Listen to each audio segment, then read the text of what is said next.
Hello दोस्तों, नमस्कार। आपके अपने YouTube channel RKM take info पर आप सभी साथियों का तहे दिल से हार्दिक स्वागत है। दोस्तों, इस वीडियो में बात करने वाले हैं राजस्थान सरकार द्वारा निकाली जाने वाली भर्तियों में महिलाओं को कितने प्रतिशत आरक्षण दिया जाता है और क्या महिलाओं को वर्टिकल आरक्षण दिया जाता है या हॉरिजेंटल। यदि वर्टिकल आरक्षण दिया जाता है तो फाइनल मेरिट लिस्ट किस प्रकार बनाई जाएगी और हॉरिजेंटल आरक्षण देने पर किस प्रकार महिलाओं की मेरिट लिस्ट बनेगी। साथ ही दोस्तों, इसमें यह भी बात करेंगे क्या कोई पुरुषों से ज़्यादा अंक प्राप्त करने पर महिला का सिलेक्शन पुरुष की सीट पर हो सकता है या नहीं। तो इन सब के बारे में दोस्तों इस वीडियो में बात करेंगे। तो जो भी अभ्यर्थी ये सब कुछ जानना चाहते हैं तो दोस्तों इस वीडियो को पूरा आपको देखना होगा। और जो अभ्यर्थी पहली बार हमारे यूट्यूब चैनल को देख रहे हैं, साथियों इसी प्रकार की जानकारियों के लिए हमारे यूट्यूब चैनल और टेलीग्राम ग्रुप को ज्वाइन करके रखें। दोनों का लिंक आपको इसी वीडियो के डिस्क्रिप्शन बॉक्स में मिलेगा। दोस्तों वहाँ से क्लिक करके आप हमारे यूट्यूब चैनल और टेलीग्राम ग्रुप को ज्वाइन कर सकते हैं। साथियों, राजस्थान सरकार की 99% भर्तियों में महिलाओं को हॉरिजेंटल आरक्षण दिया जाता है। मुश्किल से दोस्तों 1% भर्तियों में वर्टिकल आरक्षण दिया जाता है। साथियों, राजस्थान सरकार द्वारा अधिकतर भर्तियों में महिलाओं को 30% आरक्षण की व्यवस्था की गई है। लेकिन दोस्तों हाल ही में राजस्थान सरकार द्वारा राजस्थान पुलिस में महिलाओं को 33% और जो फर्स्ट लेवल टीचर की भर्ती होती है उसमें 50% आरक्षण की व्यवस्था की है। लेकिन सामान्यतः दोस्तों सभी भर्तियों में 30% आरक्षण की व्यवस्था रहती है। साथ ही इसमें 20% सामान्य महिला, 8% विधवा और 2% परित्यागता, इस प्रकार दोस्तों महिलाओं के आरक्षण का बंटवारा रहता है। यानी टोटल 30% आरक्षण राजस्थान सरकार द्वारा महिलाओं को दिया जाता है। जैसे किसी भर्ती में दोस्तों 100 पोस्टें निकलेगी तो उसमें से 30 पोस्टें महिलाओं के लिए आरक्षित रहेगी। साथियों यहाँ तक आपको समझ में आ गया राजस्थान सरकार में वर्टिकल और हॉरिजेंटल आरक्षण में महिलाओं को कितने प्रतिशत आरक्षण दिया जाता है। अब बात करेंगे फाइनल मेरिट लिस्ट कैसे बनाई जाती है। तो साथियों, मान लो किसी भर्ती के लिए 100 पदों के लिए वैकेंसी निकाली गई है और 100 पदों का एग्जाम करवा लिया गया है, जिसमें मान लो 1000 व्यक्ति एग्जाम दिए, जिसमें महिला, पुरुष, दिव्यांगजन, भूतपूर्व सैनिक सभी अभ्यर्थी हैं और उसका फाइनल रिजल्ट जारी कर दिया गया है। यानी 40% अंक प्राप्त करने वाले अभ्यर्थी को इसमें पास किया गया है, जो लगभग 200 अभ्यर्थी है। अब 200 अभ्यर्थियों की दोस्तों मेरिट लिस्ट बनाई जाएगी। ये मेरिट लिस्ट एग्जाम में प्राप्त अंकों के आधार पर घटते हुए क्रम में बनाई जाएगी, जो 1 से लेकर 200 नंबर तक रहेगी। यानी 200 अभ्यर्थी इसमें पास हुए हैं। इसके बाद जिन अभ्यर्थियों का अनरिजर्व कैटेगरी में सिलेक्शन हो गया उनकी लिस्ट अलग रहेगी। बाकी कैटेगरी दोस्तों कैटेगरी वाइज अलग अलग लिस्टें बनाई जाएगी। अपन इस वीडियो में दोस्तों महिला आरक्षण की बात करें, महिलाओं की मेरिट लिस्ट कैसे बनेगी, तो दोस्तों अपन एक कैटेगरी को लेंगे और उसके अनुसार अपन एनालिसिस करेंगे किस प्रकार से मेरिट लिस्ट बनती है। इसमें साथियों उदाहरण के लिए अपन एससी कैटेगरी की बात करेंगे। जैसे टोटल 100 पोस्टों में से 16 पोस्टें एससी कैटेगरी को मिलेगी। एससी कैटेगरी में दोस्तों जैसे उनको सीटों का बंटवारा हुआ तो एससी सामान्य में 11, फीमेल सामान्य की 4 और विडो की 1 सीट अलॉट हुई है।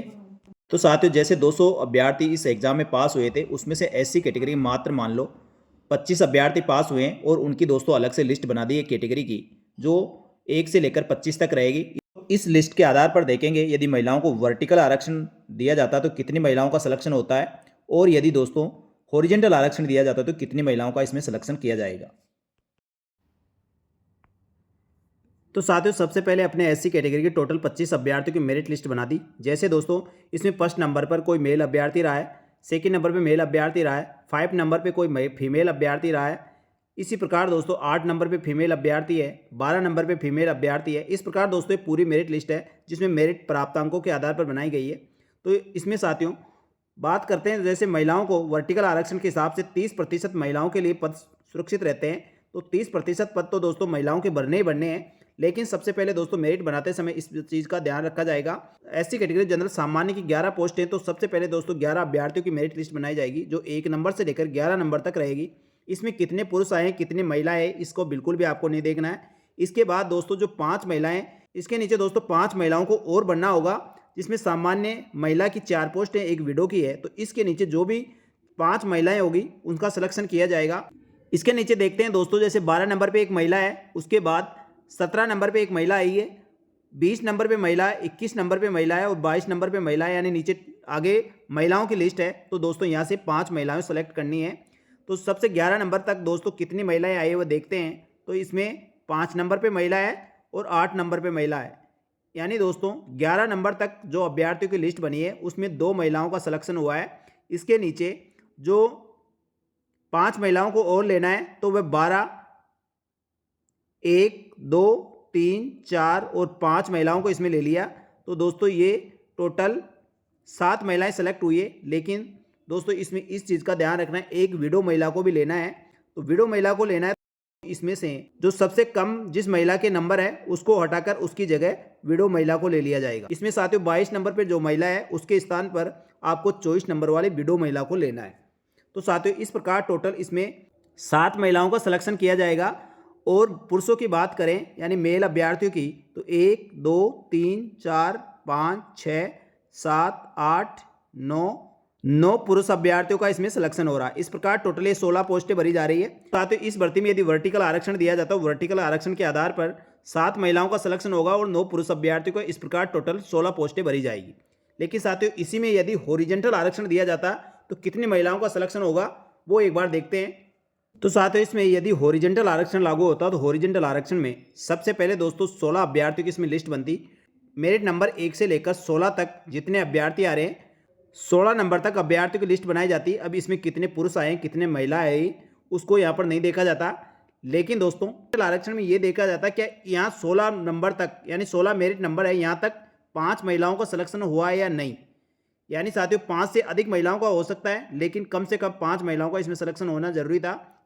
यदि 16 नंबर तक 4 सामान्य महिला और एक विडो महिला मिल जाती है तो दोस्तों इस लिस्ट को छेड़ने की आवश्यकता नहीं है, ये फाइनल लिस्ट हो जाएगी। लेकिन दोस्तों 4 सामान्य महिला और एक विडो महिला नहीं मिलती तो फिर क्या करना होता तो एक बार देखते हैं। तो साथियों यहाँ से लेकर अपन महिलाओं को काउंट करते हैं। तो जैसे 5 नंबर पर एक महिला मिली है, 8 नंबर पर महिला मिली है, 12 नंबर पर महिला है और इसके बाद आगे महिला नहीं है, यानी 16 नंबर तक दोस्तों 3 महिलाएं यहाँ पर मिल चुकी है। फिर भी दोस्तों अपन को अभी भी 2 महिलाओं की आवश्यकता है। 2 महिलाओं के लिए दोस्तों उनकी कट ऑफ कम करनी होगी और नीचे से महिलाओं का सिलेक्शन किया जाएगा। जैसे 17 नंबर पे महिला मिली है, उसके बाद 20 नंबर पे महिला मिली है, दोस्तों इन 2 महिलाओं को यहाँ पर जोड़ा जाएगा और यहाँ से जो 15 और 16 नंबर पे जो पुरुष अभ्यर्थी है इन दोनों को हटा दिया जाएगा। साथ ही इन दोनों महिलाओं को यहाँ पर लाने के बाद ये देखा जाएगा क्या इसमें एक महिला विडो महिला आ चुकी है या नहीं। तो यदि नहीं आई तो दोस्तों जो सबसे नीचे जिस महिला की मेरिट है उस महिला को हटा दिया जाएगा और उसकी जगह विडो महिला का सिलेक्शन किया जाएगा। यानी जो 21 नंबर पर जो महिला आई है उसको हटा दिया जाएगा और उसकी जगह दोस्तों एक विडो महिला को ले लिया जाएगा। इस प्रकार दोस्तों महिलाओं का आरक्षण भी प्रभावित नहीं होगा और महिलाओं को 30% आरक्षण भी मिल जाएगा। इस प्रकार टोटल दोस्तों 5 महिलाओं का सिलेक्शन होगा। और यहाँ तक दोस्तों पुरुषों की बात करें, नंबर 1 से लेकर 16 तक देखना है कितने पुरुष आ रहे हैं। इसमें 1 2 3 4 5 6 7 8 9 और 10 और 11, यानी दोस्तों 11 पुरुष और 5 महिलाओं का इसमें सिलेक्शन हुआ है। तो साथियों आपने देखा वर्टिकल आरक्षण में यहाँ पर 9 पुरुष और 7 महिलाओं का सिलेक्शन हो रहा था। लेकिन दोस्तों हॉरिजॉन्टल आरक्षण लागू हुआ तो यहाँ पर 5 महिलाओं को और 11 पुरुषों का सिलेक्शन हुआ है।